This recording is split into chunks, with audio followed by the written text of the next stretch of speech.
Algunos náufragos sobrevivieron meses enteros en alta mar, pero lo que realmente los mantuvo con vida no fue la comida ni el agua.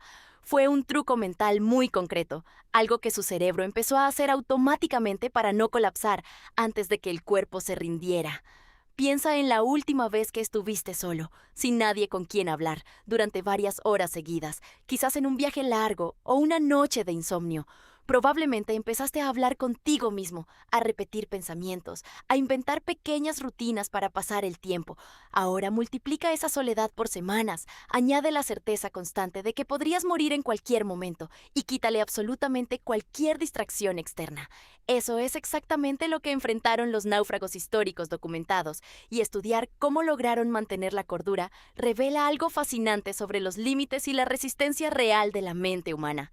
Uno de los casos más estudiados por psicólogos es el de Stephen Callahan, un navegante que sobrevivió 76 días a la deriva en el Océano Atlántico, después de que su embarcación se hundiera.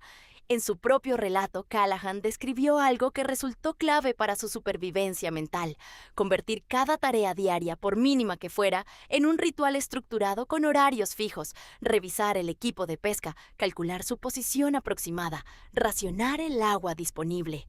Psicólogos que analizaron su caso después señalan que esta estructura autoimpuesta cumplía una función crucial. Le daba a su cerebro la sensación de propósito y control en un entorno donde, en realidad, casi nada estaba bajo su control real.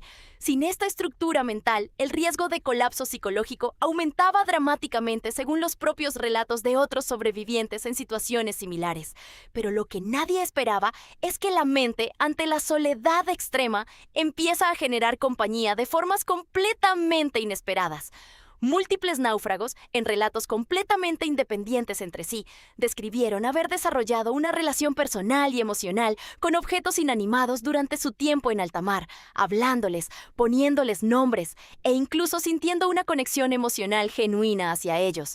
Este fenómeno, lejos de ser un signo de locura, es interpretado por psicólogos especializados en aislamiento extremo como un mecanismo adaptativo del cerebro humano que necesita interacción social de alguna forma, incluso cuando no existe ninguna otra persona real disponible. El cerebro, literalmente, prefiere inventar una relación social artificial antes que enfrentar la soledad absoluta sin ningún tipo de vínculo.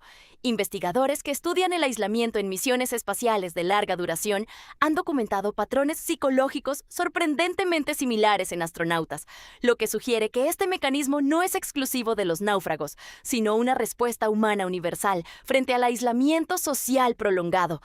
Pero lo que nadie esperaba es que el tiempo mismo empieza a comportarse de forma completamente distinta dentro de la mente de una persona aislada. Sobrevivientes de largos periodos en alta mar reportan, de forma consistente, una distorsión notable en su percepción del tiempo. Algunos días sienten que duran una eternidad, mientras que semanas completas parecen desaparecer casi sin dejar rastro en la memoria. Neurocientíficos explican este fenómeno señalando que la percepción del tiempo depende enormemente de la cantidad de eventos nuevos y distintos que el cerebro procesa. En un entorno completamente monótono y repetitivo, como un bote a la deriva, el cerebro tiene muchísima menos información nueva que procesar, lo que distorsiona profundamente la sensación subjetiva del paso del tiempo. Esto explica por qué muchos náufragos describen, al ser rescatados, una sensación casi de haber vivido dentro de un sueño prolongado, incapaces de reconstruir con precisión cuántos días exactos habían pasado realmente en el mar. Pero lo que nadie esperaba es que existe una técnica mental específica que aparece repetidamente en los relatos de quienes lograron sobrevivir situaciones extremas similares. Psicólogos que han entrevistado a múltiples sobrevivientes de situaciones límite identificaron un patrón común llamado proyección hacia un futuro concreto. Los náufragos que lograron mantener mejor su estabilidad mental no eran necesariamente los más fuertes físicamente, sino quienes lograban imaginar, con detalles extremadamente específicos, un momento futuro concreto de su rescate o regreso, el sabor exacto de una comida particular, el rostro de una persona esperándolos, el primer paso que darían al tocar tierra firme nuevamente. Esta técnica, que hoy en día se enseña de forma deliberada en entrenamientos militares de supervivencia extrema, funciona como un ancla psicológica, dándole al cerebro un propósito emocional concreto por el cual seguir resistiendo. en lugar de enfrentar únicamente el sufrimiento inmediato del presente sin ninguna referencia hacia adelante. Y aquí está el dato que probablemente vas a repetir esta misma noche. Psicólogos que estudiaron a fondo el caso de Callahan y otros sobrevivientes de largas travesías forzadas descubrieron algo contraintuitivo. Las personas que mantenían registros escritos detallados de su experiencia, aunque fuera en fragmentos mínimos de papel o materiales improvisados, mostraban significativamente menos síntomas de deterioro psicológico severo que quienes no llevaban ningún registro.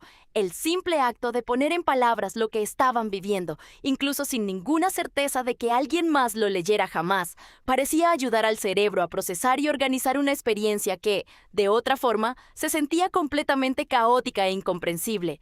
Así que la próxima vez que te sientas abrumado por una situación difícil, recuerda que la mente humana tiene mecanismos sorprendentes para resistir incluso en las circunstancias más extremas imaginables. A veces, sobrevivir no depende solamente del cuerpo, depende de cómo logras organizar tu mente frente al caos. Cuéntame en los comentarios, ¿crees que tú podrías mantener la cordura semanas completas en una situación de aislamiento extremo como esta? Si este dato te sorprendió, dale like y suscríbete, porque cada semana desenterramos una pregunta que nunca te habías hecho, pero que ya no vas a poder dejar de pensar.